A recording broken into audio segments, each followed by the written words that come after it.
Yaqinda bir gaplashib qoldik bitta tadbirkor bilan. U kishi tam bog'lari bor, 5 xil tadbirkor bor dedilar. Davron berdi. U kitobda yozilgan gap emas-da bu. Bu shunaqa bir tajribali gapki, ajoyib tuyuldi menga. Birinchi tadbirkorlar deydi, birinchi turdagi tadbirkorlar 100 ming, 50 ming dollar puli bor. Hammani bor yo'q qoldi deb gaplashadi. Dersga gaplashadi. Ikkinchi turdagi tadbirkorlar 500 ming dollar puli bor.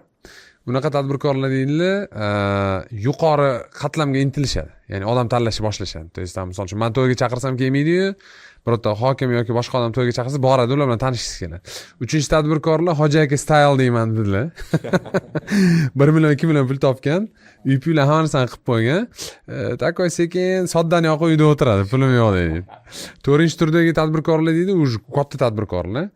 Ularni hamma taniydi, lekin hech kim lishni tanimaydi. Bu Murod akaga o'xshagan, tam Alisher Usmonovga o'xshagan mediada tanish hammaga, lekin lichni juda ham kam odam taniydi. Shunaqa. 5-turdagilar ham boy deydilar. Ularni hech kim tanimaydi, hech kim bilmaydi. Faqat familiyalarni taniymiz.